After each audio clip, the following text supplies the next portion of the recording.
to episode 11 of the Talking Shit podcast. This is me, Dr. Evil Genius.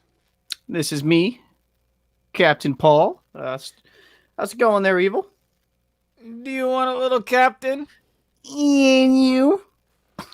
All right. Wow, we already got Jimmy D said, yo, let's pump up that algorithm. Yeah, we need to pump that Let's up. go, boys. Pump it up. Shit. Yeah, we were talking a little bit about Joe Budden's ex potties. But you guys see the title. It looks like we got somebody that got a little bit of inspiration. But first, before we talk about that, we are going to talk to you guys about where we're taking this channel. I know that for some of you who know a lot about what we're doing on this channel and what we would like to accomplish, we need to push this channel far and wide. So if you are on the Dr. Evil Genius family of channels, be it from Twitch or from YouTube, we really would appreciate it if you followed this link that my lovely, lovely lady created. bit.ly/talking #SHT. If you can follow this link and subscribe to our YouTube channel, the Talking Shit Podcast YouTube channel, we would super duper appreciate that.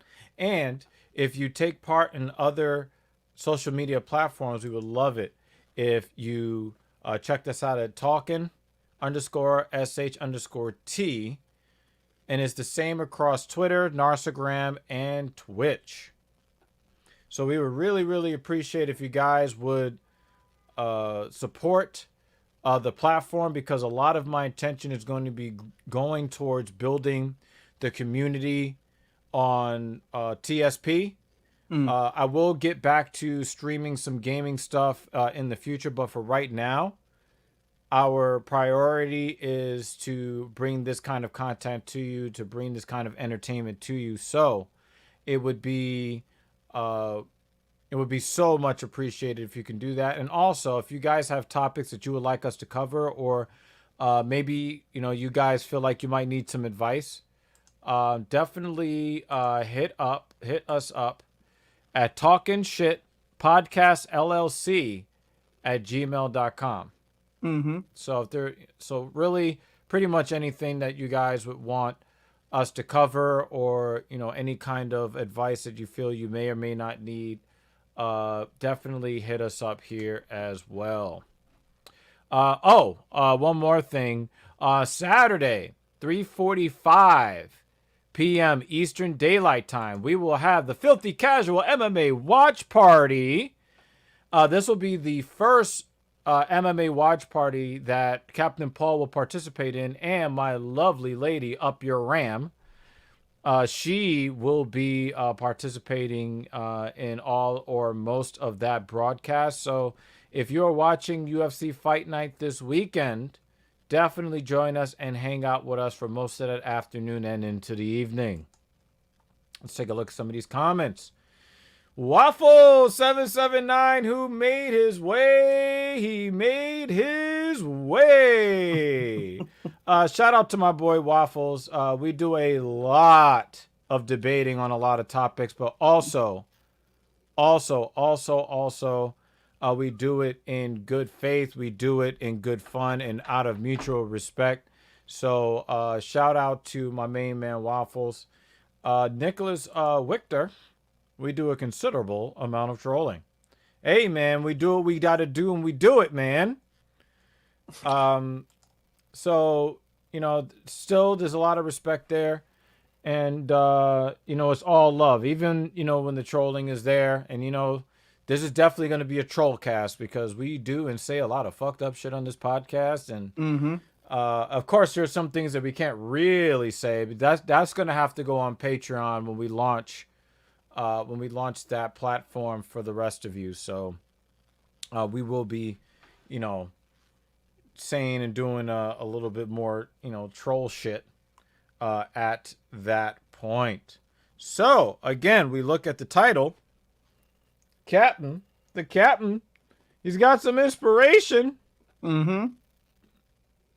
A little inspiration to kind of better my life there a bit. You know what I mean? Kind of finally get back into working out, get back into shape. There was actually an article that Evil sent me that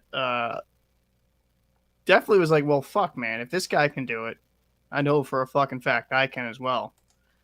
Um, how old was that man? How old was that individual? He was like 60 something, 70 something. All right. Well, let's talk about it. Mm. Let's talk about it. Elderly man who started bodybuilding in his 60s now has insane muscles. Of course, this is written by a woman, Lydia Veljanovsky.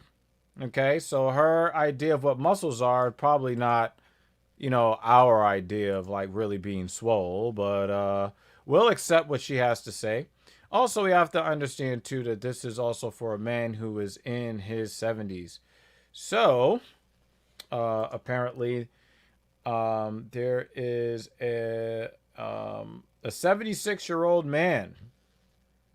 There was a clip posted to Narsagram on May 31 by Official Humans of Bombay.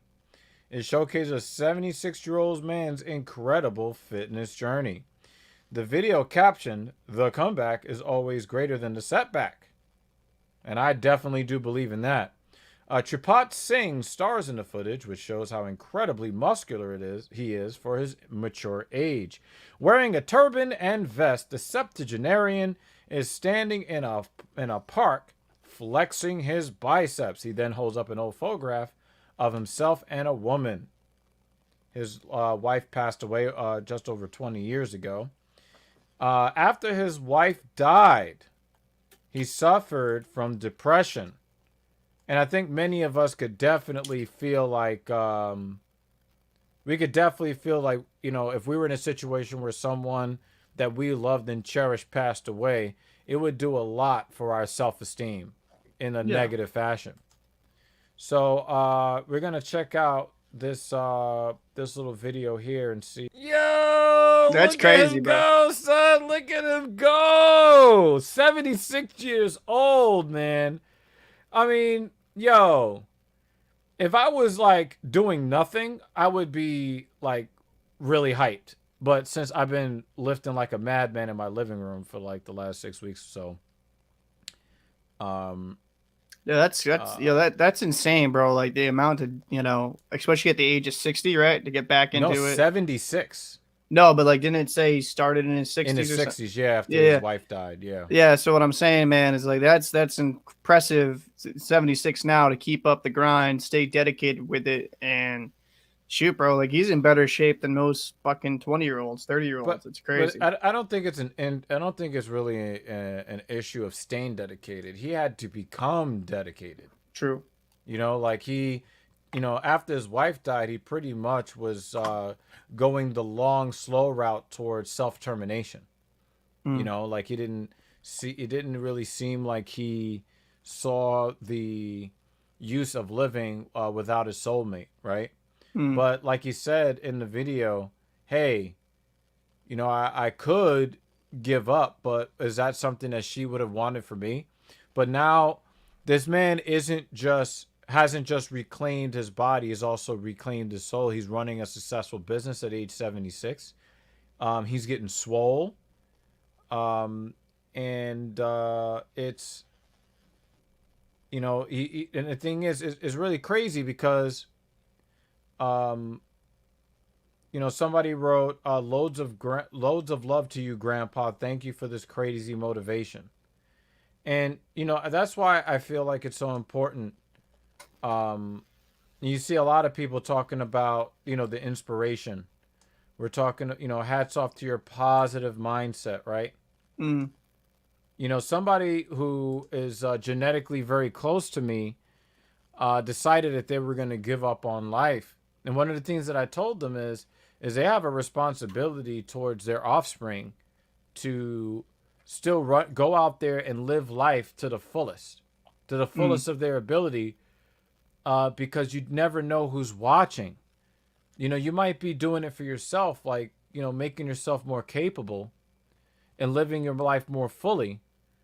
But it's not only you that benefits, it's other people that see you as well. So this 76-year-old man, this 76-year-old man was able to have an effect on a 29-year-old podcaster Mm. in Rhode Island. Let's talk about it. Well, it's just, man, like when I was younger, right? Like I used to play hockey all the time, and this is kind of a pitfall of it. Is I used to probably burn so many calories. I never had to really kind of worry, right? Because I Mm-hmm. was like, I'd be just skating at least minimum 2 hours, sometimes like 3 to 4 hours a day of Yeah. like high intensity workouts, like sprints, wind sprints, going up and down the ice, suicide drills, just kind of working on my conditioning. So it's like it was never something I really had to worry about that much. And as I've gotten older, you know, various different medical issues, I've kind of gotten away from living kind of a healthy lifestyle, which I'll be honest, like I said, I don't necessarily think I was living the healthiest lifestyle even when I was like in shape, quote unquote. But I kind of want to just make that lifestyle change. And, you know, going to be turning 30 here in June, right? And it makes you kind of think like so much shit has happened this past year, right? It puts a lot of things in perspective, and it makes me realize like, hey, man, like I really want to make sure that I'm here for a long ass time, right? I don't want to be ripe with like heart disease or any various different diseases that come from being overweight and then obese, right? Um, I just think now is the time to finally kind of put forth some effort, get back into the gym, get back to lifting.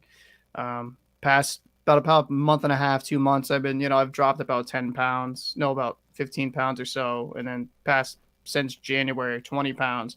But I really just kind of want to get back into it and kind of see my gains going forward. And with Evil, he talks about, yeah, Waffles. That's the same thing and kind of thing. It's like, it's just like you're so used to exercising and having fun doing it, because you don't even really think of it as exercise. That was hockey is for me, and with Evil being a personal trainer, not like we've talked about this at times, from time to time.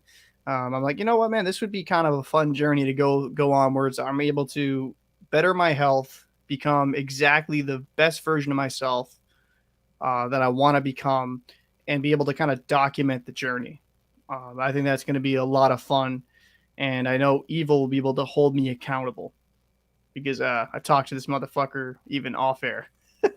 So Yeah, so it was actually a really cool idea because we were sitting there brainstorming because obviously we're late in getting in today's show. We wanted to do it earlier, but we had some other obligations, and one that I'm going to ask you about because I didn't know what the fuck you were talking about, ECU or yeah. ECW or some other shit. So we'll figure out what the fuck you were talking about with that. But it was a very interesting conversation that I had with Captain Paul before we went live tonight, Hmm. because we were talking about this 76-year-old man who was out there getting it in, Mm-hmm. and he's like, "Yo, like, I'm 5'10" and some change. I'm 220 pounds. I'm not where I want to be." And he's like, "How about I hire you, and then we can put my progress up on the channel." So we're brainstorming how we can inspire you to become the best version of yourself. So some of you guys came to know of me through Lewis Rossman, and shout out to Lewis Rossman. He's got a couple of difficulties that he's working his way through. Mm. You guys will probably hear about it on his channel, but shout out to Lewis Rossman. He's always trying to do the best he can with his life and with the platform that he's built. But a lot of you guys found out about me because when I met Lewis, I knew nothing about his channel. At the time that I met Lewis Rossman, he had about 440,000 subscribers. and I did not know who the fuck he was. So I was just like, hey, I could stop you from fucking your back up on your deadlift. How about that? And that's what he cared about. And then I found out that he was this big YouTuber. But you guys know that I worked with Lewis first. And, you guys get to see some of the things that he accomplishes.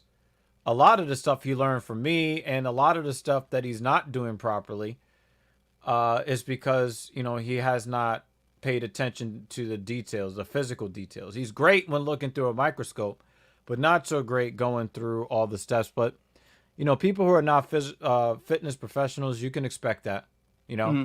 So we thought, we're sitting here thinking, how can we put together something that would be entertaining and informative to all of you people who found out about me, co-hosting, random lives with Lewis. And, some of you have asked me about a bunch of fitness concepts and stuff like that. What better way for you to see the Dr. Evil methodology by having us either do some live content for you where, I train him remotely in the gym, or when because he spends half of the month in my city and half of the month in Rhode Island.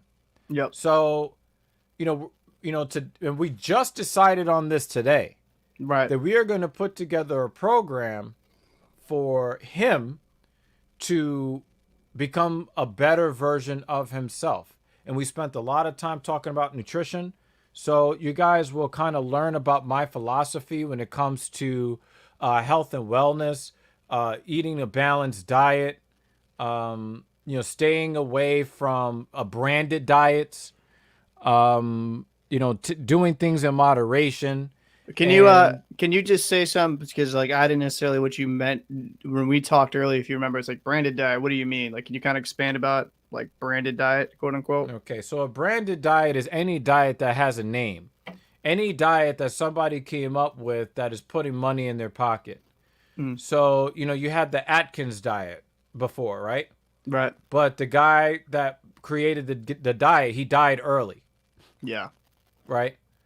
You have, the keto diet, and it's like, that's a branded diet, even though keto is short for ketosis. Mm-hmm. It is still a branded diet because you're doing something. Yeah. So, Waffles understands, right? Any of this kind of branded stuff, a lot of it is mainly just, marketing fluff to influence you, to spend money. And then you get a little bit of a placebo effect where, oh shit, yo, Waffles is a savage. He's a fucking savage.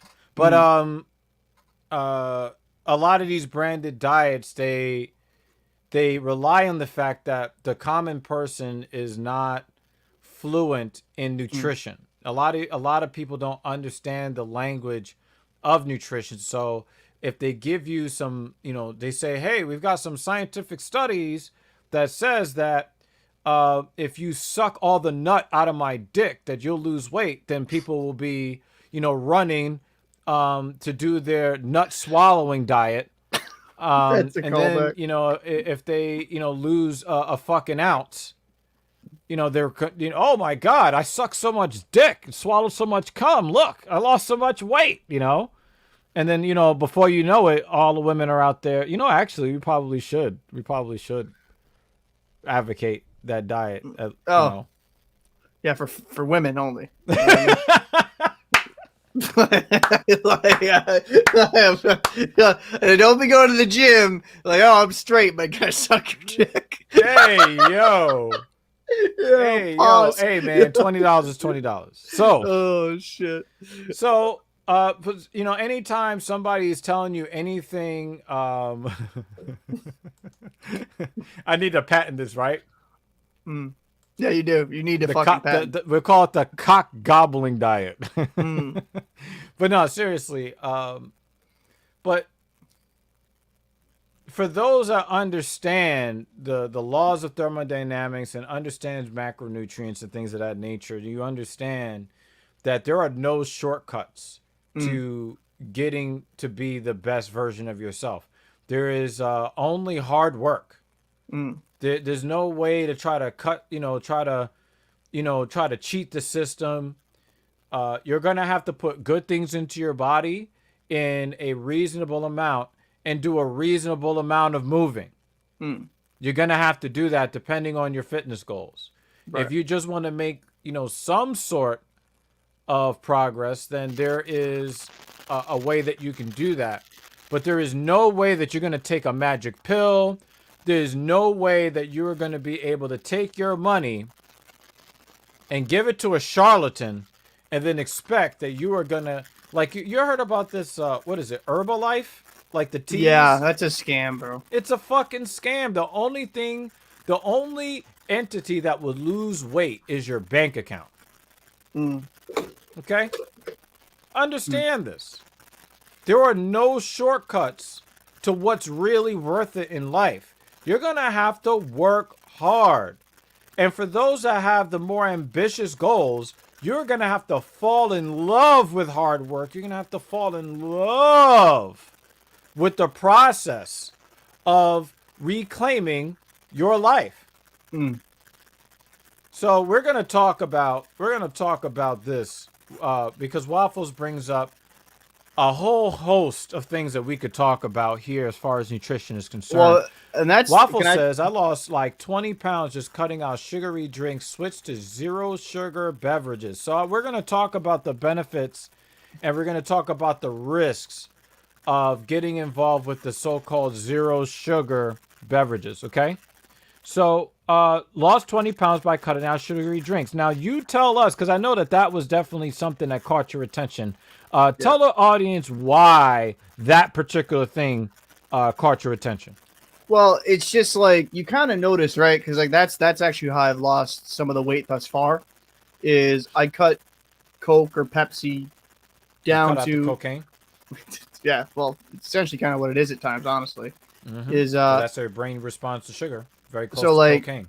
I cut it down to like, and I'll just say it, like the occasional moment I'll go out, I'll maybe have a Coke like once a week, right? I try to like really limit it. Before, like I was probably drinking a couple cans of Coke a day, but then you realize when you add up the calories, I was adding it up in my head. I'm like, fuck, man, that is just so much empty calories going into your body.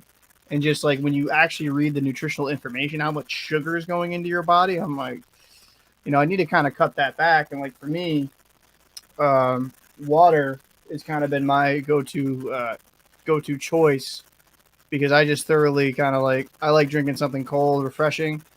It was kind of difficult. It was kind of like you went through sort of withdrawals because you kind of have like cravings, right? Like when you first started like cutting it back heavily, it's like, oh fuck, I'm really nice. How long did it take for you to start feeling the withdrawal symptoms? Not that long. Like it took me like, if like notice when I cut back, probably about like with the first week I started trying to cut back. When I cut back a bit, every time I had dinner, right? Because that's like that was a routine I had to get out of. I was like, I'd have a soda with my dinner, right? Mm-hmm. That was something I always did. And then at dinner, I'd be looking at the fridge, so cold soda in there. I'm like, man, that'd be really that'd be a nice little piece to my meal, add a little extra flavor. It took a couple weeks, and like it really took like a couple times. I'll fully admit, I grabbed the Coke, put it on my table, and I'd be like, "What am I doing?" And I just fucking put it right back in the fridge. So like for me, it was really kind of a mind over matter type thing where I'm like, all right, bro, like I gotta cut out the sugar intake and the bullshit intake. And I still gotta improve my diet, which we talked about extensively in our phone conversation. Just so I know what to do, because you were telling me, I told you how I was eating, and you're saying that's kind of actually not helping you in the long term. But Yeah, we'll get into that too. But like, I'll say this: like, I never liked the like the Coke Zeros, like the Pepsi Zero type thing. Like, I never really liked the flavor of that. And plus, when you kind of read what like they have aspartame in that. You can kind of now we're about to get into it. Yeah, we're about to get into that. So like that has some clinical studies to prove that actually puts some onset of dementia messes where there's a lot of various different illnesses, but dementia was like the big one that stuck out to me. As someone like my family, like my mother ran some homes with patients with dementia. I'm like, yo, like dude, I don't want to become losing my faculties like that. You know what I mean? Well, I'm going to give you a little bit of the science so you can understand why cognitive function could be impaired when you're drinking these so-called zero sugar type of things, right? Okay. And I want to preface this because Waffles makes me want to preface this. Anything that gets you on the road towards doing the right thing for your body, I'm not going to really down talk it, but I have to tell you what the risks are long term of consuming such beverages. So one of the things you got to understand is that the FDA allows these for-profit companies, these soft drink companies, and really any of these companies, these companies spend a lot of money on lobbying so that they can make the labels say whatever they want them to say to maximize profits. Okay.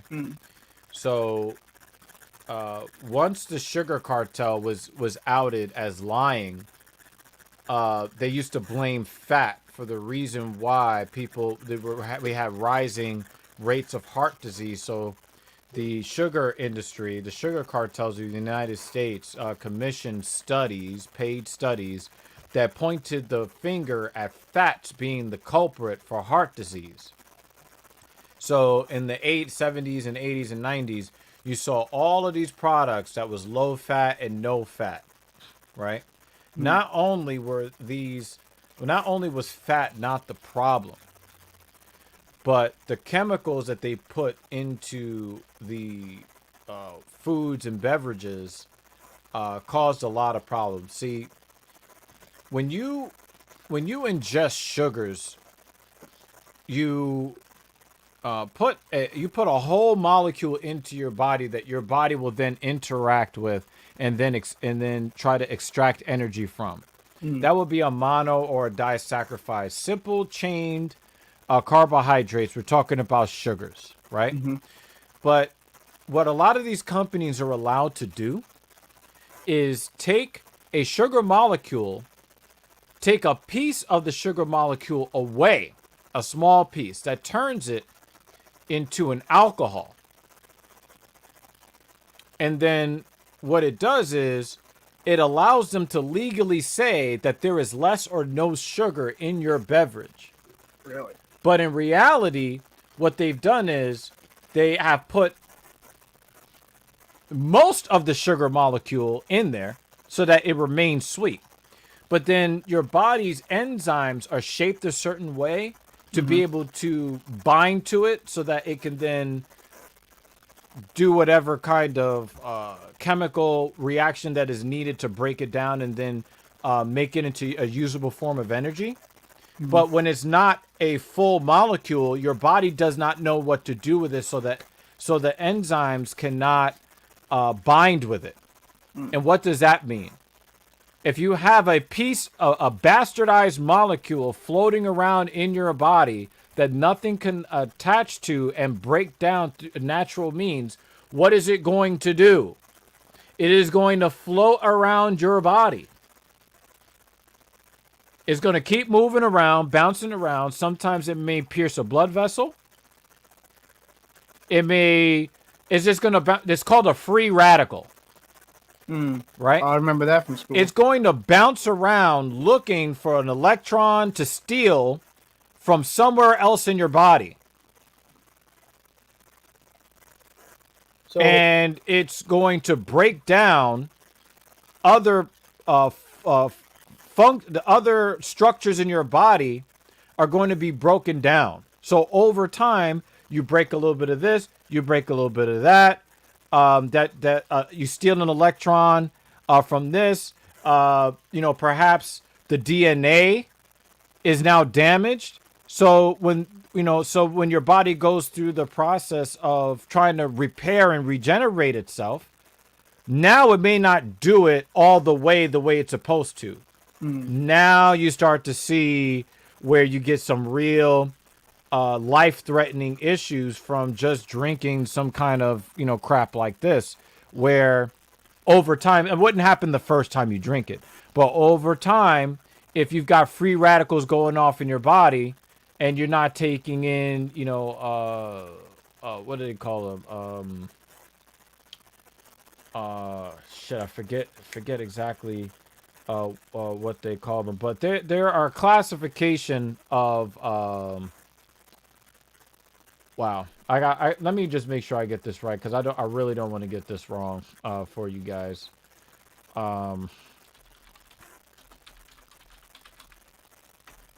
That's his personal trainer side coming out. Yeah, we're talking about oxidative stress, but we are looking for antioxidants. That's the word I was looking for. So for you guys to understand what this is, we're gonna get we are going to get a little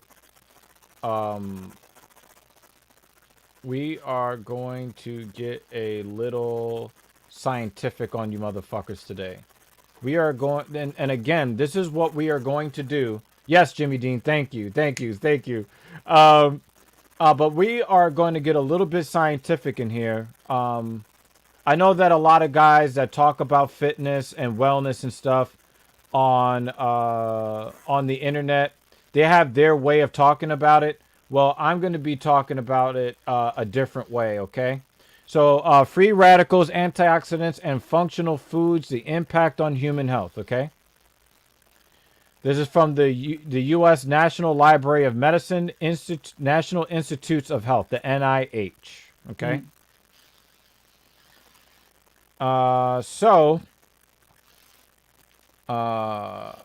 Let's just start at the beginning, the abstract. In recent years, there has been a great deal of attention toward the field of free radical chemistry. Free radicals, reactive oxygen species, and reactive nitrogen species are generated by our body by various endogenous systems, exposures to different physiochemical conditions or pathological states. A balance between free radicals and antioxidants is necessary for proper physiological function. If free radicals overwhelm the body's ability to regulate them, a condition known as oxidative stress ensues. Free radicals thus adversely alter lipids, proteins, and DNA and trigger a number of human diseases. Hence, application of external source of antioxidants can assist in coping with this oxidative stress. Synthetic antioxidants such as butylated hydroxytoluene and butylated hydroxyanisole have recently been reported to be dangerous for human health. Thus, the search for effective, non-toxic natural compounds with antioxidative activity has been intensified in recent years. The present review provides a brief overview on oxidative stress, mediated cellular damages, and role of dietary antioxidants as functional foods in the management of human diseases. So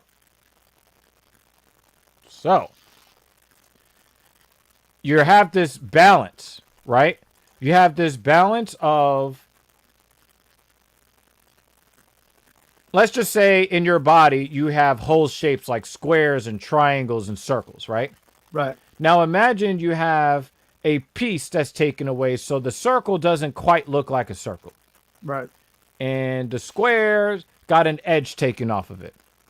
And the triangle is not a triangle. Right? Mm-hmm. Jimmy Dean, we're gonna actually cover this because as I've already stated before, the free radicals in small quantities, like if you're taking in fake sugars in very small quantities, it is not, but it's going to be like if it's a constant thing, like what Captain Paul was saying, he would drink a soda maybe, or with waffles, maybe they're drinking this fake sugar stuff with every dinner meal every day, and that is when like you start to overload the body. Right. Yeah, it's continuous long-term exposure. That's what we're talking about here. Okay. Okay. So free radicals. A free radical can be defined as any molecular species capable of independent existence that contains an unpaired electron in an atomic orbital. The presence of an unpaired electron results in certain common properties that are shared by most radicals. Many radicals are unstable and, get this, highly reactive. That is going to be the thing that you want to pay attention here to. Because if it just kind of floated around inertly without bonding with anything else or stealing from anything else, then we wouldn't have a fucking problem. Okay? But here's the issue. They can either donate an electron to or accept an electron from other molecules, therefore behaving as oxidants or reductants. The most important oxygen-containing free radicals in many disease states are hydroxyl radical and superoxide anion radical. Hydrogen peroxide, which is why you're not supposed to swallow that shit. Spit that shit out. Oh shit! I've been doing it wrong all the Oxygen time. singlet, hypochlorite, nitric oxide radical, and peroxynitrite radical. These are highly reactive species capable in the nucleus and in the membranes of cells of damaging biologically relevant molecules such as DNA, proteins, carbohydrates, and lipids. Lipids is another word for fats. Okay? Dietary fats, we're talking about lipids here. Okay? Free radicals attack important macromolecules, leading to cell damage and homeostatic disruption. What does homeostatic disruption mean? Well, that is when your body is at a balanced state and then something comes along to take away that balance from your body. So that would be the equivalent of you sitting down in a chair and then somebody trolling you and then ripping that chair from underneath you. And then you fall flat on your fucking back. Right? That, and you see how jarred you would feel in that situation? That is homeostatic disruption, but it happens inside your body. Targets of free radicals include all kinds of molecules in the body. Among them, lipids, nucleic acids, and proteins are the major targets. So, when you have these kinds of free radicals floating around in your body, they tend to steal electrons from surrounding structures. Sometimes the first thing that they come into contact with. And we know that proteins are they deliver the instructions for your body to follow to produce all kinds of chemical reactions and perform all different types of functions in your body to keep you going. So if you've got too many free radicals floating around in your body and it's stealing part of the instructions that the proteins are supposed to be giving, then now you're starting to enter into a disease state because now the instructions are not being delivered as intended. So now you might not get the function at all, or you might get a bastardization of that function, which could lead to disease. Yep. So this is the issue when it comes to free radicals, right? Why is this allowed? This is going out of their way to make us fat by sabotage under the guise of zero sugar. It's a lot less. It's not as nefarious in this way. You see, you got to understand something, that the companies have a fiduciary responsibility towards the shareholders to maximize profits and to maximize shareholder value. That is what they're supposed to do. So if you understand that the cat's out of the bag and the wool has been pulled off of the eyes of the common American, and they are no longer blaming lipids or dietary fats for heart disease and congestive heart failure or whatever. If they're no longer blaming those things and they're now pointing their finger at sugar, then what are you to do as a for-profit corporation that sells sugar water? You still need to make money, right? Yep. You understand that people have a fear of what you sell. So what do? You pivot and say, hey, we've got something that's zero sugar. Technically speaking, it's zero sugar because it's not a full sugar molecule. Technically speaking. Okay. I just saw Waffles. Yeah. I mean, waffles. That's pretty much what it is.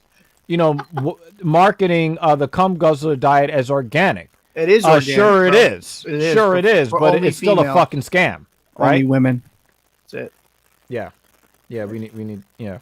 And maybe that's how the Talking Shit podcast will make. You know how they used to sell like that girl used to sell like gamer bathwater? Maybe we should sell. Holy shit, man! Holy shit! Podcast gum juice, bro. But except that when they actually open up the canister and consume the contents, they will not have to have their stomach pumped in the ICU. Okay. So the thing is that they don't care whether or not you get fat. They only care that they make money. Yeah. So any loophole that the government allows them to get away with, that is what they're going to try to get away with. So it's not so much like they're trying to make you fat, but they also don't give a fuck if what they do makes you fat. The only thing that they want to make sure of is that that the shareholder value gets fat. That's all they care about. They don't care about anything else. So like just having this discussion, right? And obviously if you keep it within moderation, would you say that it's kind of better? I'm not saying it's healthier in the aspect it's better. It's like really better than water. But if you want to have the occasional soda, you'd be better off just getting with the real sugar than kind of. I think you would be better off with the real sugar. Yeah, like absolutely. And I think that's the thing is like I don't think you have to stop consuming it for the rest of your life. It's just, you know, I'll say this: the more water I've drank, like Evil see me drink probably around 4 or 5 bottles. Yeah, you do a pretty good job of that. Of course, when you get on my program, you're going to be required to document every single time you drink water, the time that you drink it, and how much you drink it. Mm. Because that's going to give me an idea of what I'm dealing with as far as water intake. It's going to give me an idea of how long you spend in a state where your body diagnoses you as dehydrated. Yeah. Because a lot of times when you get thirsty, you're already in stage 1 dehydration. Yeah. Right? So that's not a dangerous thing. A lot of doctors will tell you today, before they would tell you that, you wanted to drink between 64 and 128 ounces of water. That was the old days. Now it's kind of drink the water that your body tells you to drink when it tells you to drink it, and don't put it off. Yeah. So when you do get that hankering for something to drink, don't put it off. Well, and that's the thing is like, I think like when you start drinking water more frequently, there's like less of an urge, right? It does it takes a week or two, but like, bro, like I drink this, like, am I really desiring having a Coke or Pepsi right now? Not really. It's just, it's kind of like a breaking a habit, right? You just fucking kind of like, all right, man, like let's just cut it. So like if I'm gonna have a Coke, I had a Coke like last week. I forget what day, but I had a Coke once. We need the waffles troll. We need. Drinking too much water is not called drowning, but we will talk about that at a future time because. Whiskey ass water. Yo, you're right, yo. Stay hydrated. Stay hydrated out there. Yeah. So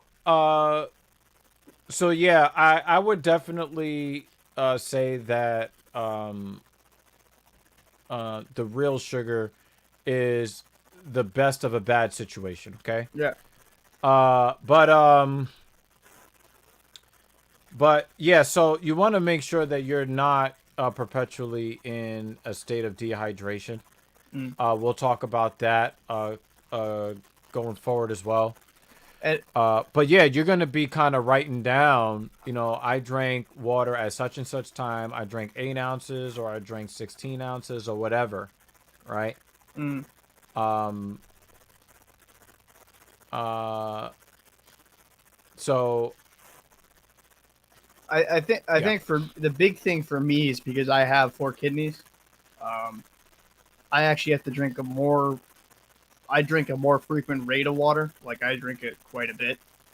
I do go to the bathroom quite a bit. It's not like they've done tests and everything. It's nothing bad, but because I have 4 kidneys and it processes everything, like I keep drinking and drinking and drinking. It's You like know, my I just body. noticed. I just noticed something, Paul. What's that? We are the best podcast in the world that features a guy that has 4 kidneys. Yeah, I don't know, man. Like my mom has it actually, and then so I don't know how. I don't know if someone Does else she has have a that genetic. podcast? No, bro, I All win. right, then. I So win, we're bro. still the best podcast that features 6 kidneys between 2 guys. That's true. Fuck, man. Um, but yeah, man, I just think I think the best thing to do there is kind of just go with water and then just have the occasional soda. Just I don't know. I'd start if you drink it every day. This is just my suggestion. I'm not a fucking professional by any means, but if you drink it every day, 1 week cut it to down maybe 3 days out of the week, right? Why? Get out of my head, blind bat. Get out of my Bro, if head. I could sell these motherfucking things, dude, I'd have a house. Like you think what do you fucking mean? I can't. I wish I could. Fucking dude, I actually looked into it. They all know you.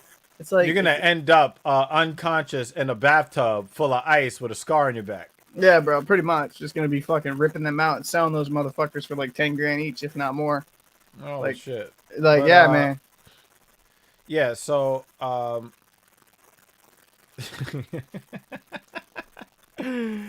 holy shit. Oh shit. Yeah, we'll talk about the bottled spring water. We'll talk about that, all right? Because there are some pros and cons. All right. All right. So, um, yeah. So it's there's so many different things that I can teach you guys about some of the ins and outs. So I'm really excited to be able to bring to you guys, some of the little tips and tricks of uh, of uh, of health and wellness. This is something that really makes me excited. I did have I did have a thought in my head, but it passed me by. Maybe I'll write it down later. But the opinion on bottled spring water. Number one, the chances that your bottled water is actually came from a spring is probably pretty low if Yeah. you're in the United States of America. We're just gonna call that what it is, okay? Um, Personally, I hate drinking tap water. So back in the day, I used to just buy cases and cases and cases and cases of bottled water. The problem with buying bottled water for yourself, let's talk about the selfish reasons, right? Especially if you are using a lot of the modern disposable bottles. The chemicals that they use to create the bottles tend to leach into the water after a certain amount of time.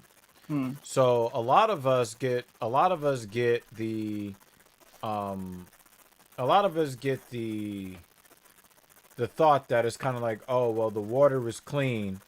If I fill up the bottle again, I can use it again.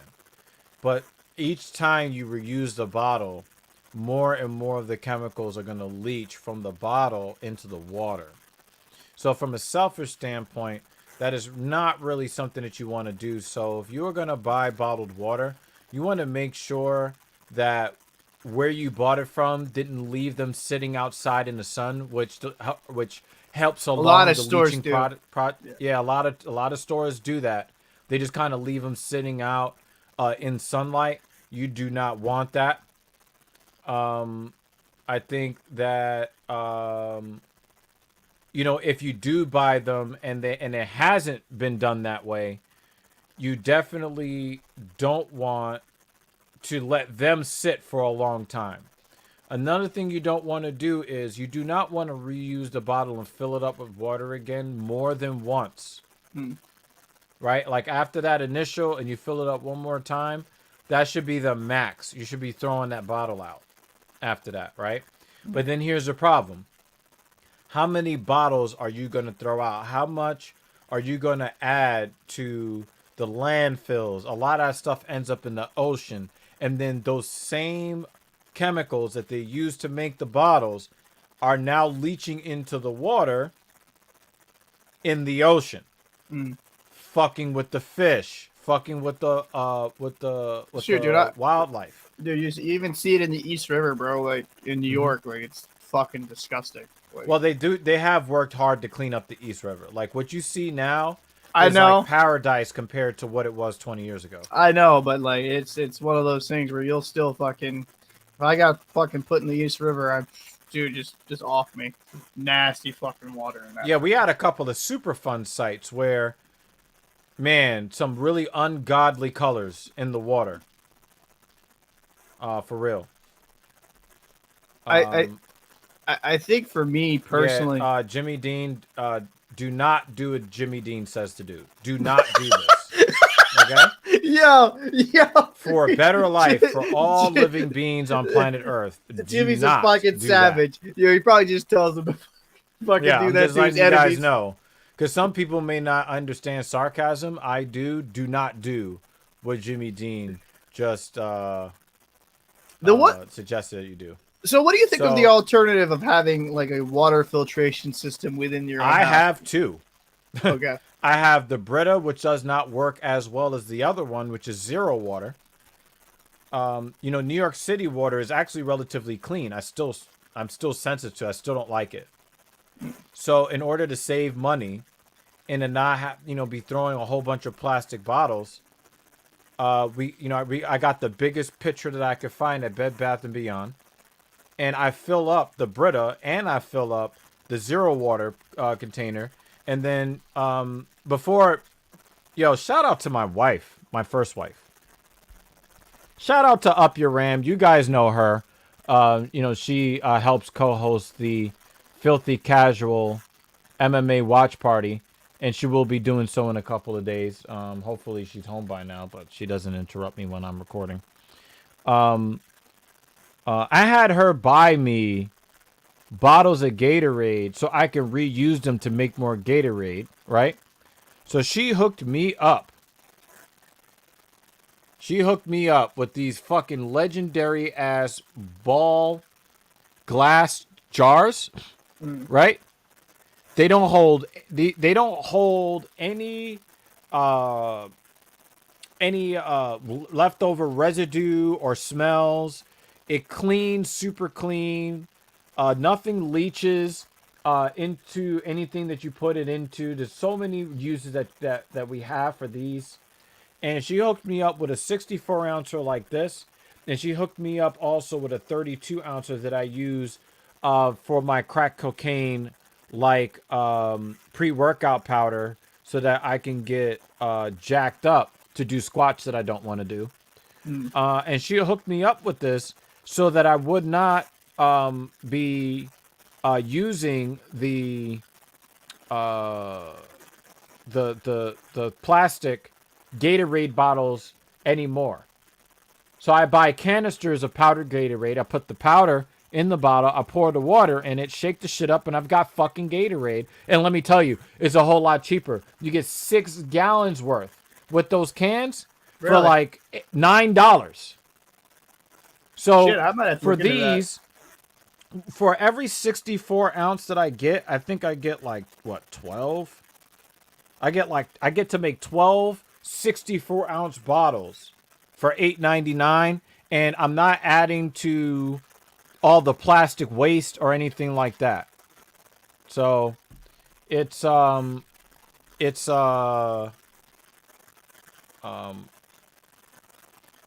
are a godsend. Glass bottles, especially these tempered glass or these wide mouth These are fucking legendary bottles. I highly recommend them. Yeah, that's gonna be me, Jimmy Dean, dead ass. I mean, I don't use G Fuel. I use the GNC brand because it doesn't taste like shit. But also the beta alanine only gives me minor tingles and is livable. But yeah, that's gonna be me in the gym, Jimmy Dean. Absolutely. Jimmy Dean's earlier joke was an Always Sunny in Philadelphia reference. Does recycling these bottles not help? Now we're getting into environmentalism here. See, I'm conservative. I don't fucking care. Oh shit.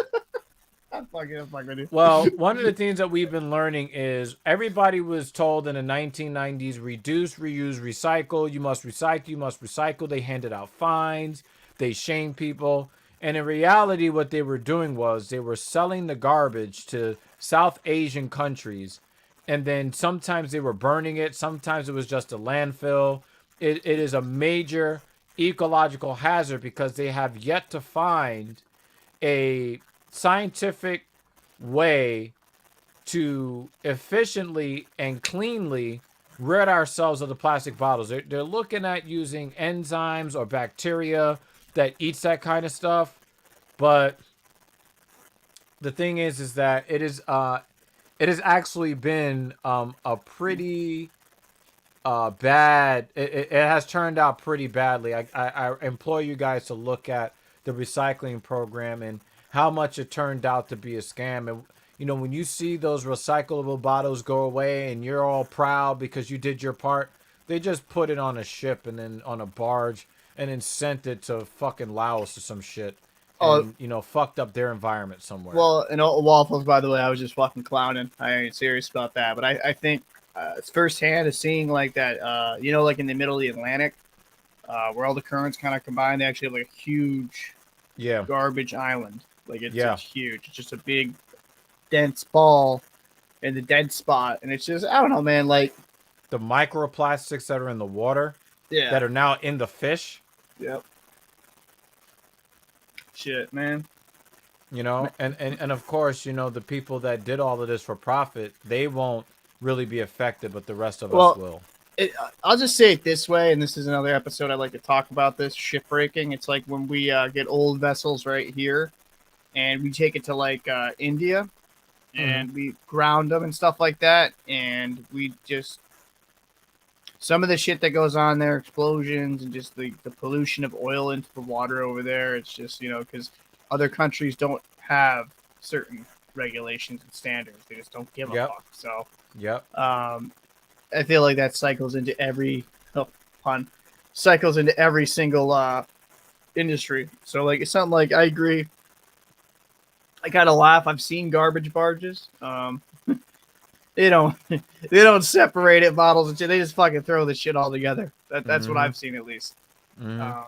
So I just think that I gotta be better. Like, the problem with me with the water thing, just touching upon that, is I don't like the taste of tap water. Brita filters I actually don't mind. It's just like it's just a pain in the ass on me because it's like because I drink so much water, I have to keep fucking filling. That's a minor inconvenience, right? But I've actually looked into systems of like, and I don't know if you've heard of this, is where like in your home they'll actually install, like they can install like a filtration system that makes like all your water go through a filter. Which I don't. From the hood, they don't give a fuck about us. That's white people shit. Shit, man.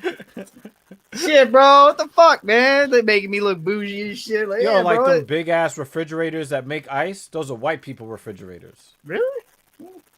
Shit. You should see what we get in the hood, son. What, ice cream trays? If that. Yeah. If you get a freezer that's large enough to accompany the shit you put in the freezer plus the ice trays.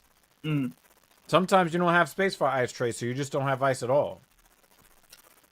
See, like I grew up with like ice trays in our refrigerator. Just put a bunch of them and shit. Yeah. So that's kind of just that's pretty funny. But nah, Yeah. man, like it's just kind of So kind of wild with the whole pollution stuff that I think people are like, oh, we're saving the planet, and then you look at people put off on a fucking park and they just dump the fucking yeah, shit. yeah, exactly. And so that's why there's a movement. And my lady, oh yeah, this is also true, folks. This is actually true. He's not trolling. A lot of people try to put the pizza boxes in recycling. They end up in the garbage once they reach the center, Mm. because if it has food residue on it, they're not really going to do anything with it. They, Mm. so yeah, so we're going to be talking about a lot of health and wellness concepts on this channel, and so I am, if you guys really want to, if you guys really want to get more information, because we wanna bring a lot of useful information. If you haven't subscribed already, make sure you do so, and make sure to share. Make sure to share it. Let people know, hey, you're getting good information. You're getting good information here. So we are in the midst of brainstorming a way to bring content to you that will chronicle Captain Paul's progress as a client of Dr. Evil Genius. So, hold on a second. Is this true? Yeah, I'm going down to Virginia. Fuck this. Is this true? Yeah. Well, I can't come back to New York with it. They don't respect 2DA at all. No. Um, Welcome to communism, bro. but yeah, so we're gonna move on from that. Just understand that we got a lot of ideas, and we're really excited to bring a lot of the content to you. Of course, we want other people to be able to see it. So, if people are talking about stuff that you think is interesting, definitely share. Hey, I know this cool podcast. These guys are cool. These guys will interact with you. Uh, again, I know that a lot of fans of Louis Rossman had a lot of fitness questions for me in his live. So definitely let people know that there's a lot of fun. We're going to talk about a lot of fun stuff. We'll talk about a lot of hard hitting stuff. But we will also talk about a lot of health and wellness concepts to help you become the best version of yourself. And in order to be the best version of yourself, you have to feel good and you have to look good. So, that is something that we are proud to be able to bring you.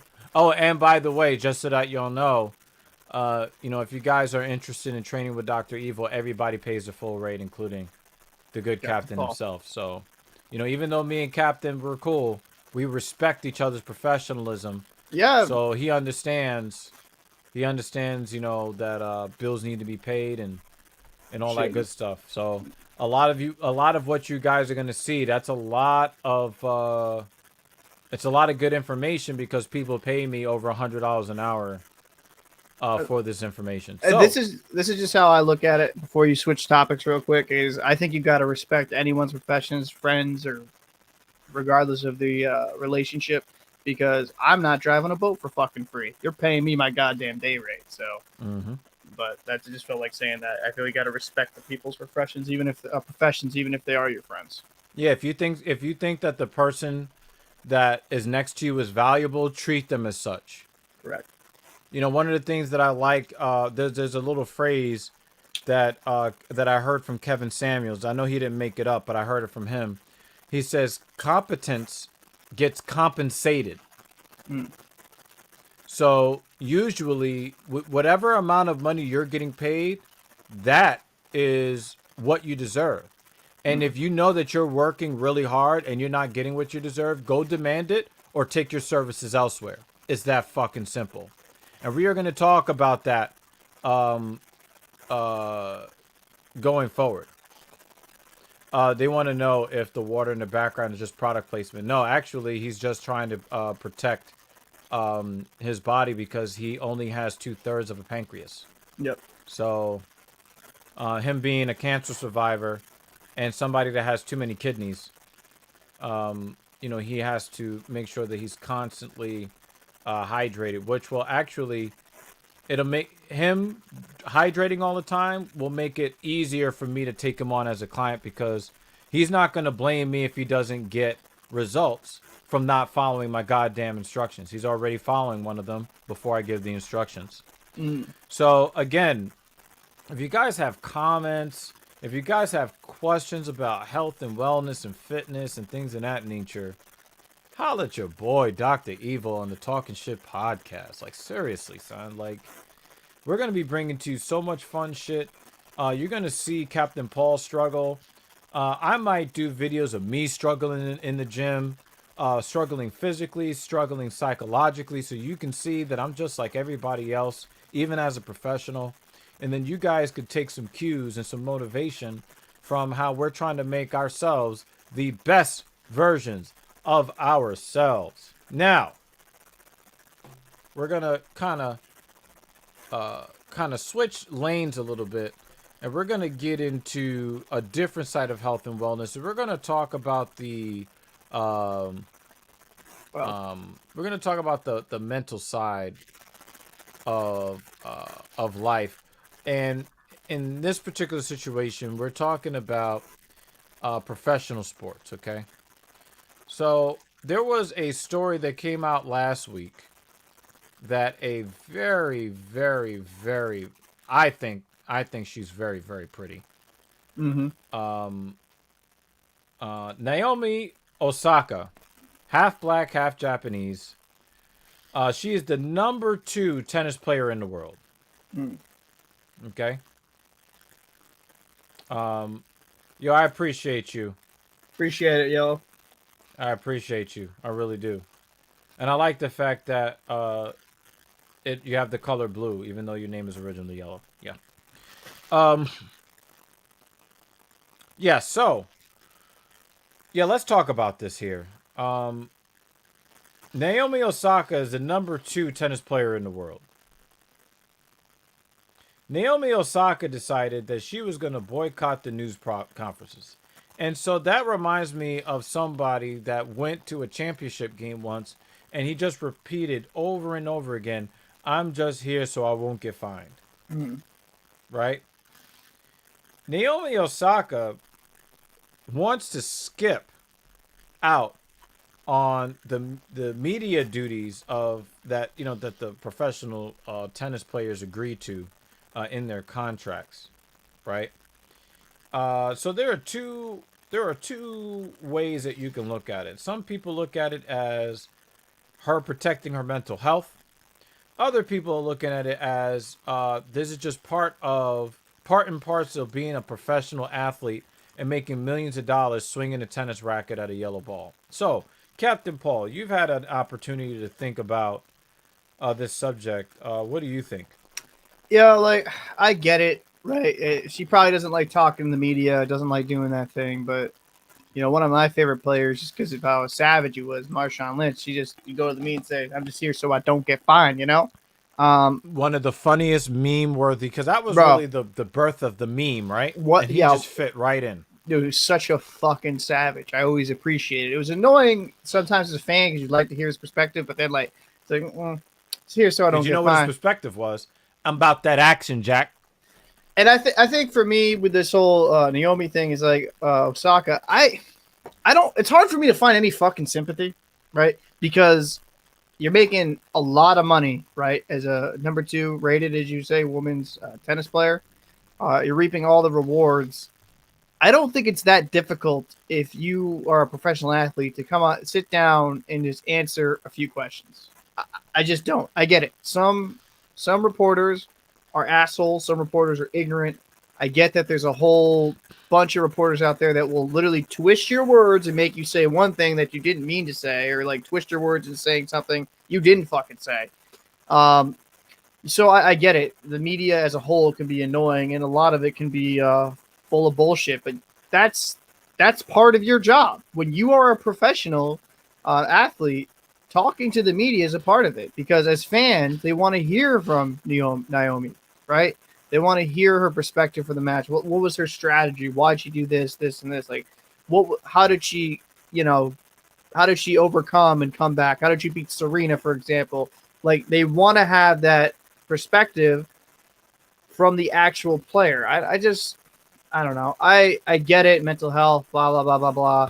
I'm not trying to fucking downplay it in that regard, but like, for fuck's sakes, you make millions upon millions of dollars. Like, I'd rather, like, as a great Royce of 5'9" said, I'd rather be crying in a Corvette than a fucking cry. You know what I mean? So it's just, I don't understand it. Like, I don't think it's that difficult to sit there and answer a few fucking questions for 10 minutes at the most. At the most. That's all you're asking.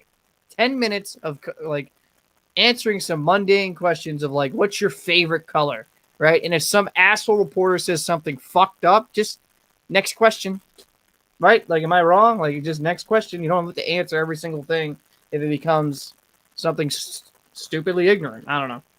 I'm just ranting, but that's kind of my take on it. I just think if you're paid that fucking much money, stop crying and just fucking deal with it. I don't know. Well, I will say to you that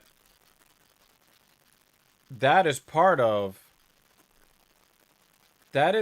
part of the conflict that I have on this subject. I feel exactly the way that you do. When you sign up for it, that's literally part of your job. So even though you're not really part of the media, you're not a real talking head. Being present for media obligations, it's part of your job. And the problem that I tend to have with it just seems like this new age thing where people don't want to adhere to standards anymore in society. And it seems to me that people want to hide behind the new age stuff so that they don't have to do what they are supposed to do. So I think there's a part of me that believes that this is pretty fucking weak on her part. And then, you could look at it, oh my God, look at these millennials or zennials or I don't know, whatever the fuck they're calling whatever generation she is at this point. Yeah, whatever the young generation is coming up, the young adults coming up now.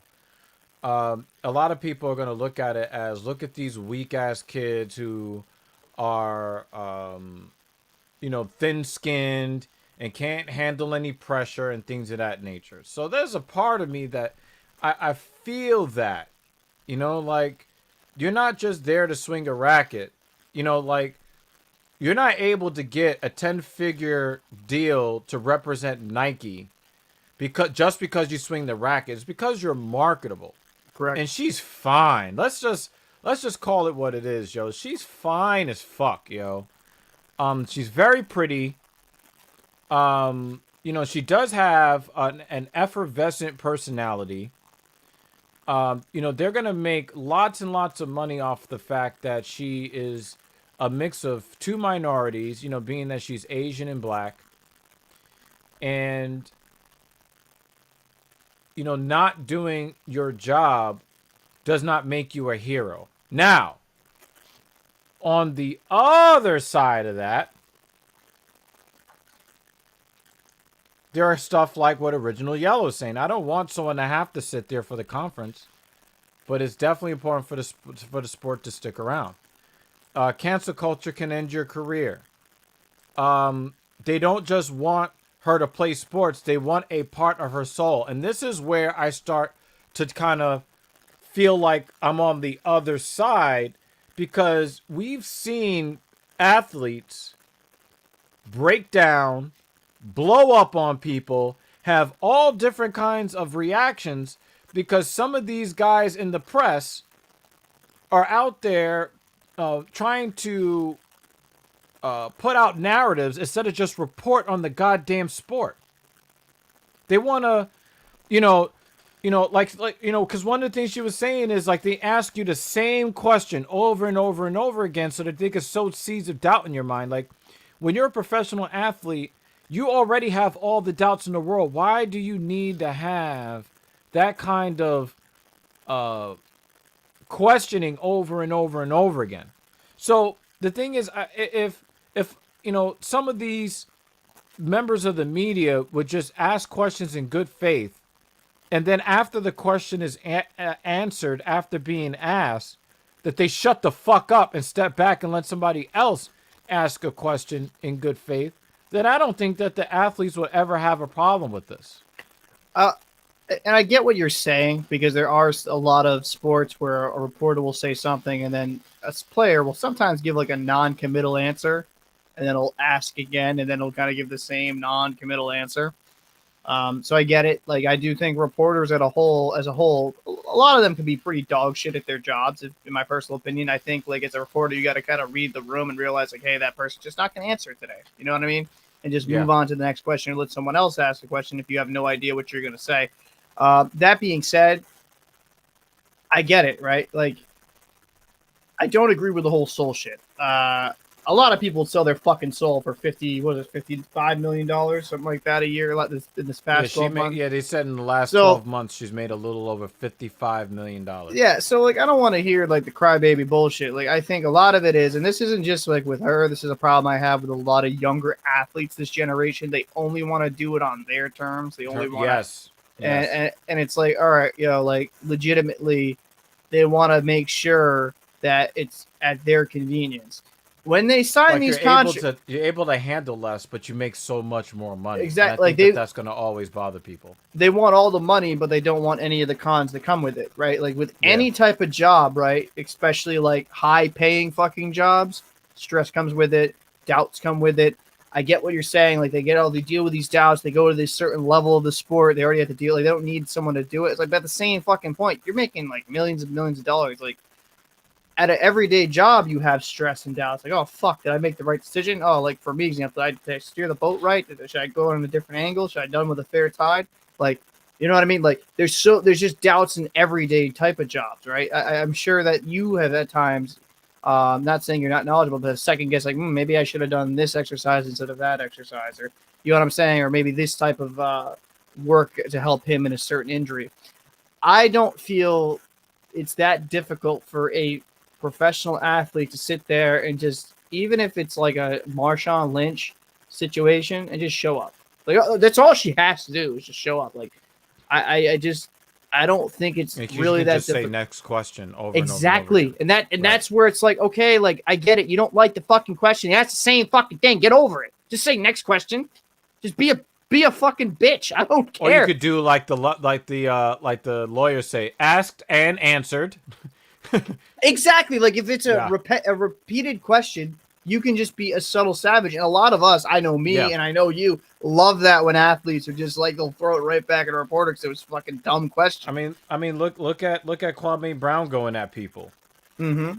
Just you don't think that he has had, you know, people like trying to slander him during post games. You know, I'm gonna say something that's controversial, so let me lean in.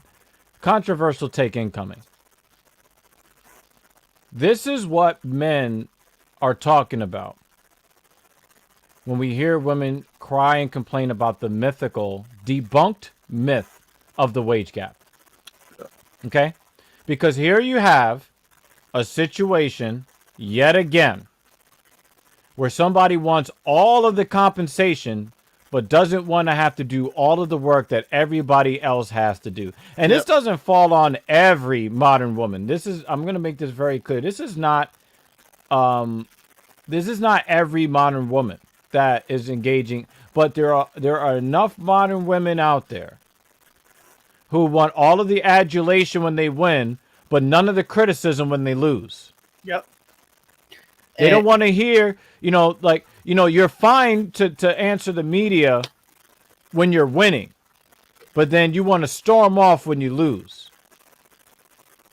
You want to get paid the same as a man, but you want to show up and do 60% less work. Yep.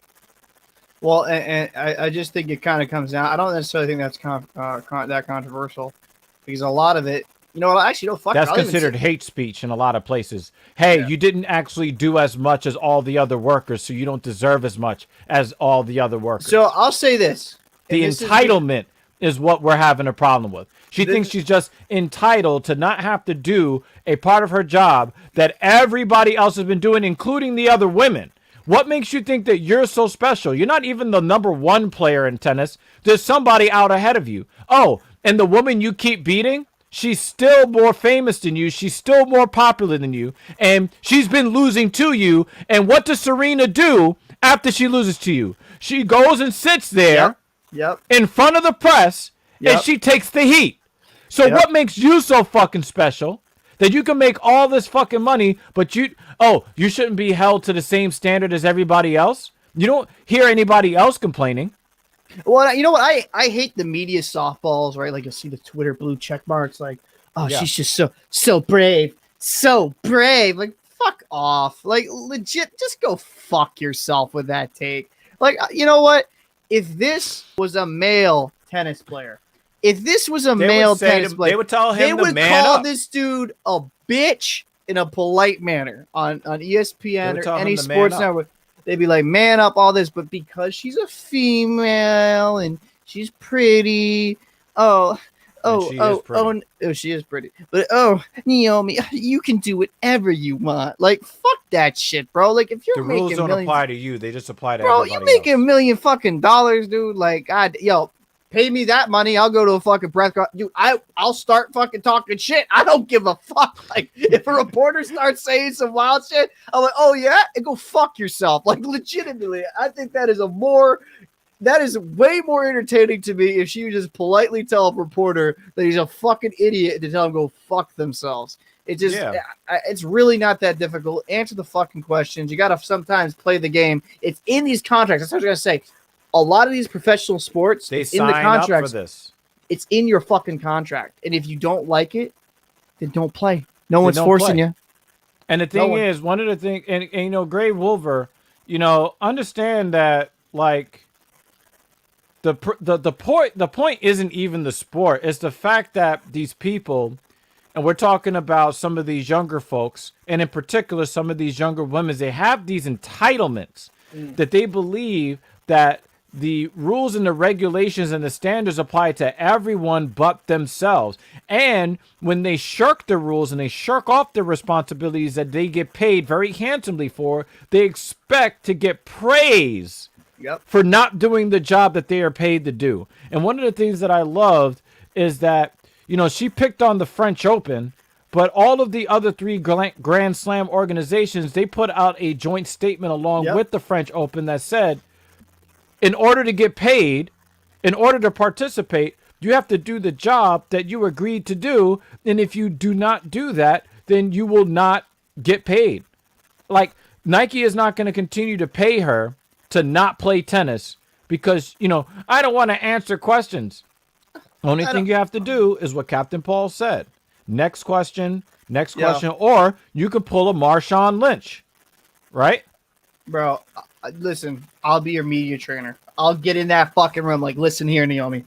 You tell that reporter. I'm just here so I won't get fined. Bro. Awesome. You tell that reporter to go fuck themselves. They can go suck a dick. Obviously that'd probably be a horrible. Oh, here we go. It didn't break.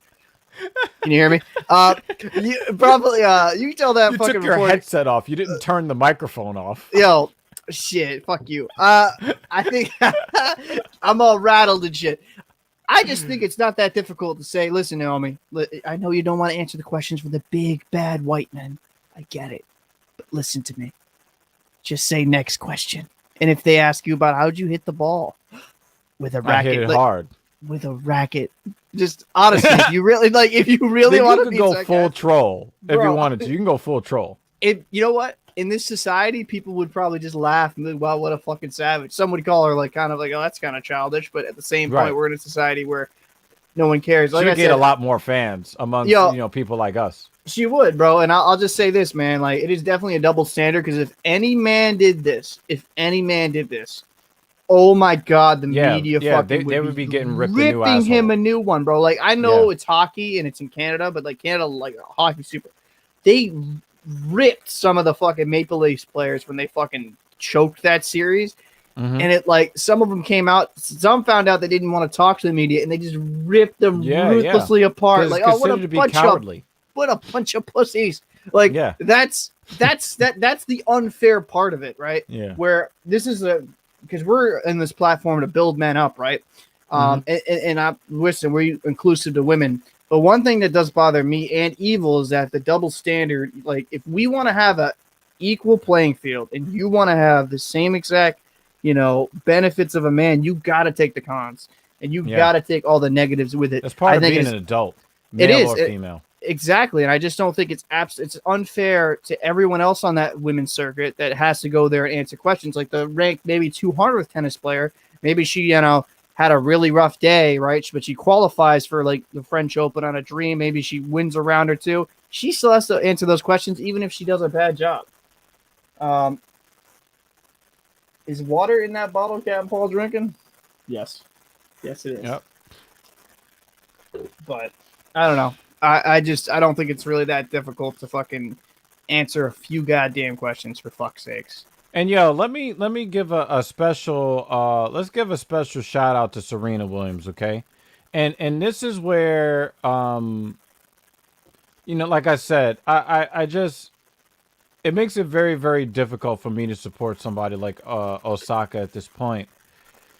Let's be real about this. Let's talk about what Serena has had to go through with people talking about apes and bananas and calling her a man. Like wild shit. Right? Like people have been disgusting towards Serena Williams, okay? And most of the people that have been disgusting towards her, male or female, if they had a chance to get between her knees, they're not turning it down. Let's just, they're talking that jealous shit. You know what I'm saying? Like, dude, honestly, but Serena Williams shows up to every press conference, even when win she or had loss, win or lose, right? Yeah. If she had a meltdown that got her kicked out of a match or something like that, or she's gotten massive fines because of some of the comments that she said or anything like that, her acting out, she was unapologetically herself. So, even though we are not, right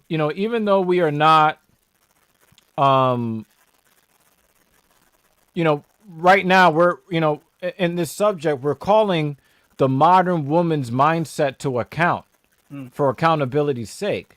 But when you have people like Serena Williams who have been called so many disgusting things, bro, and had the press ask her the same question 8 different ways and all this other stuff, and then when you look at Serena's response to Osaka, it was a kind of like a dig. It was like, I'm not going to judge her, but I've got thin skin. Some people have thinner skin.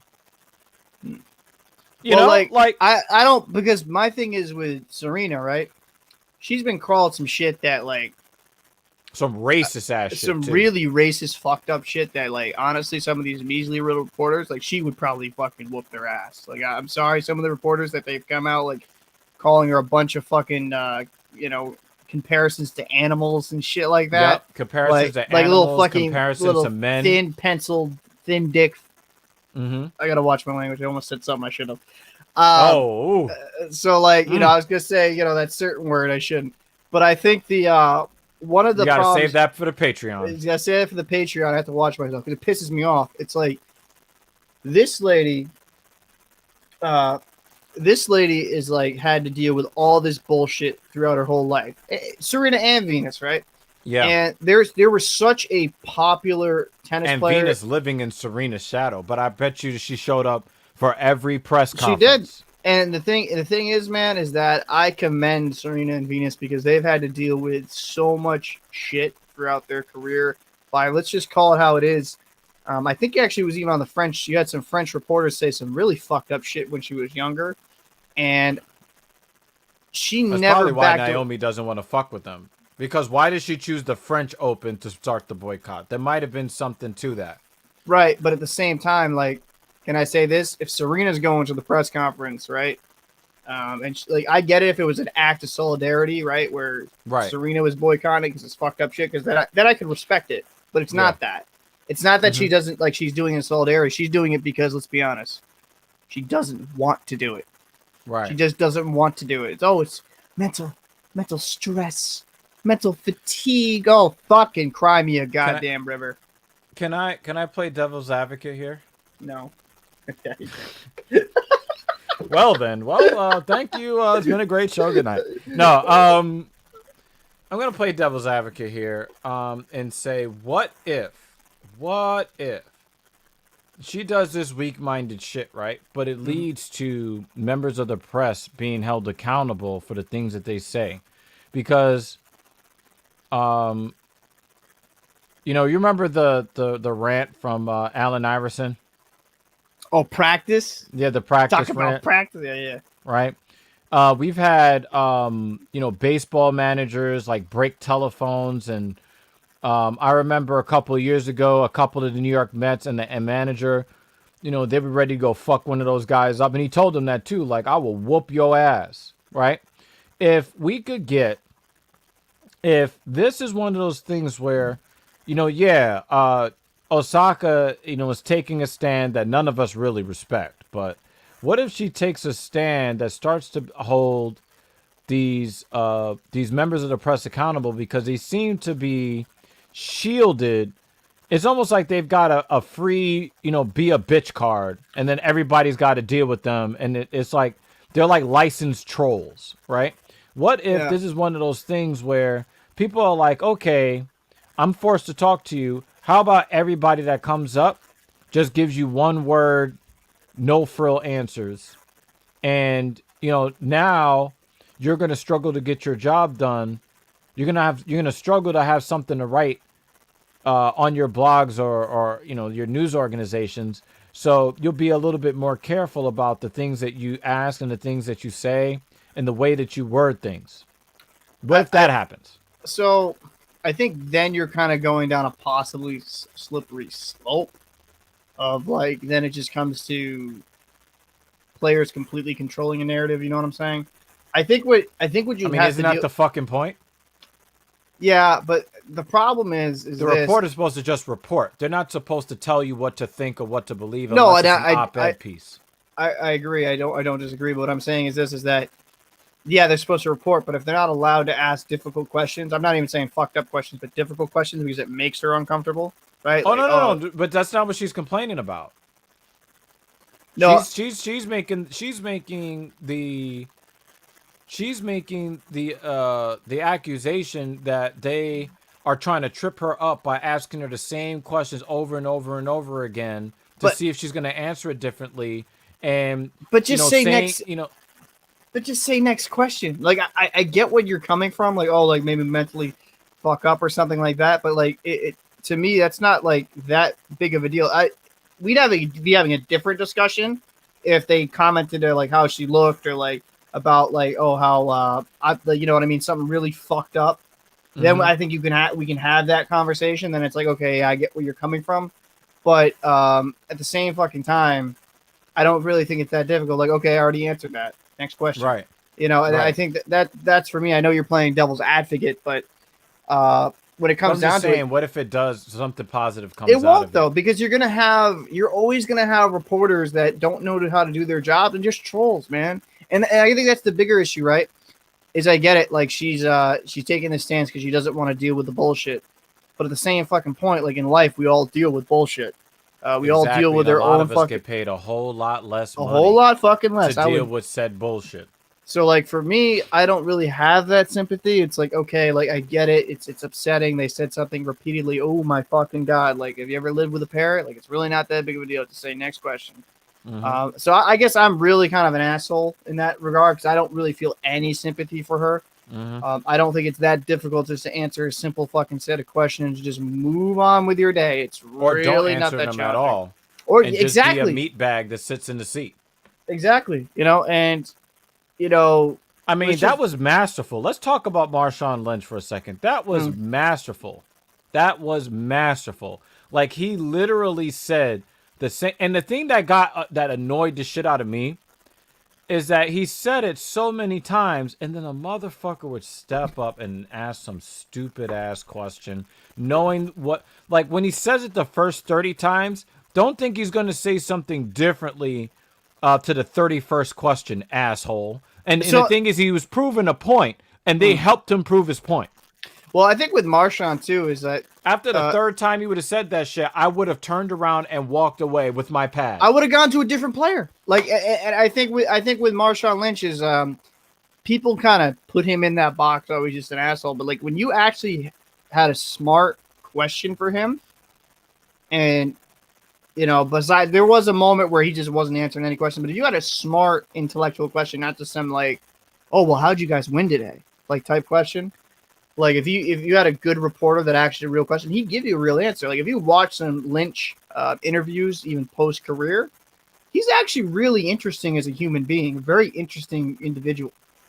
For especially what he does in that community, his hometown, I think he's an amazing person, and you got to commend how he is as a human being.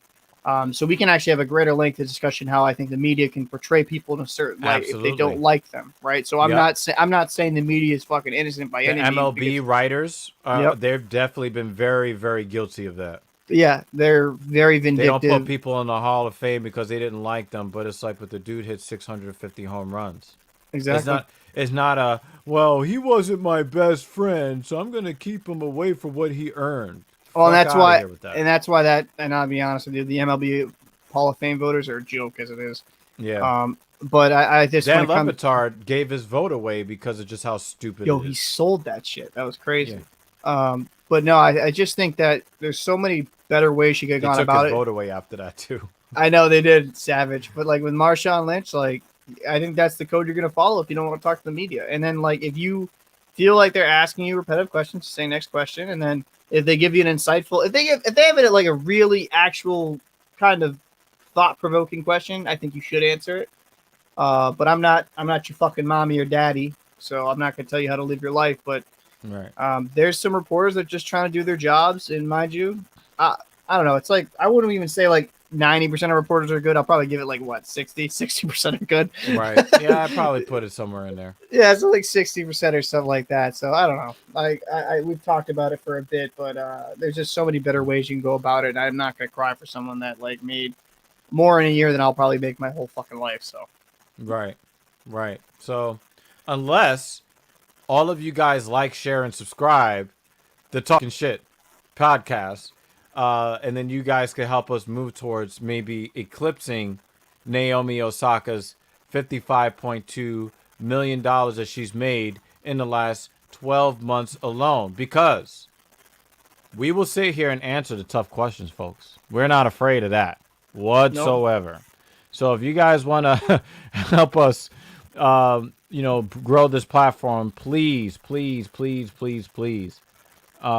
definitely hit this link. If you're coming over from the Dr. Evil Genius community, please type this link in. Go on over to the Talking Shit Podcast YouTube channel. Hit the subscribe button. Hit the notification bell because it helps us grow the community. We have a lot of valuable content coming. We're going to be introducing, for the hockey fans, a sub show. What's it called? It's going to be a sub show. It's going to be called Wanna Puck. I'm going to have a good buddy of mine on it at the podcast, and I'm going to have Evil in there as well when he can. We're going to be bringing you more content, and I'm going to actually have some scripted stuff for the Patreon only. So when we get that set up, it's going to be pretty offensive. So just get ready. I'm excited. Fuck yeah. Hell yeah. So we're, going to create a network of shows and really try to bring some exciting content to you. Try to bring stuff that you find valuable, stuff that you can laugh at, stuff that we can have debates on to really get us thinking. And again, all of this stuff to get our brains flexing helps make us the best version of ourselves. For those who are on social media, please, if you're on Narcigram, give us a follow. If you're on Twitch, give us a follow. If you're on Twitter, please make us look legitimate and hit that follow button. Even if you don't use Twitter, even if you don't use Narcigram, even if you don't watch on Twitch, just give us a follow. Help us with the algorithms. All right. For those who want to submit content for us to either comment on, or if you need advice or anything like that, because I have kind of like a wizard's brain to I'm a problem solver. That's what I do. Talking Shit Podcast LLC at gmail.com. Hit us up. Any crazy stories, anything that you think that the people on this platform would find valuable or something interesting to discuss, definitely hit us up. Talking Shit Podcast LLC at gmail.com. And as a reminder, on Saturday, 3:45 p.m., the Filthy Casual MMA Watch Party. So anybody who is watching UFC Fight Night only on ESPN Plus, it might be on ESPN, but anybody who is watching this fight card, please come hang out with us. If you don't like the commentators, turn the TV down, turn us up. We're going to be reacting to the fights. We're going to be giving our opinions. The first lady of my house, Up Your Ram, she'll be here co-hosting just like she has the first 3 episodes. Okay. And we will have Captain Paul there as well. So that's going to be this Saturday at 3:45 p.m. We will go live. And when we go live, we will be kind of running down the fights that will be on the card and kind of giving my thoughts on what I expect from some of those fights. So, yeah. So, I want to thank everybody that came through that really added a lot to discussion. You guys always add a lot to discussion. And also welcome Waffle779 to the TSP family. Always good to see you. Maizuru, good to see you as well. Maizuru has a pretty good YouTube channel. It's a gaming channel where, it's mostly Call of Duty, Black Ops Cold Sore. So if you are interested in getting oral herpes, definitely watch that game. I have not played it in months because it fucking sucks.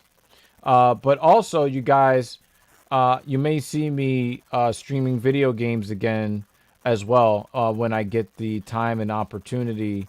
But right now, I'm grinding. I'm grinding for content for you guys here on the Talking Shit podcast. So, until next time, peace.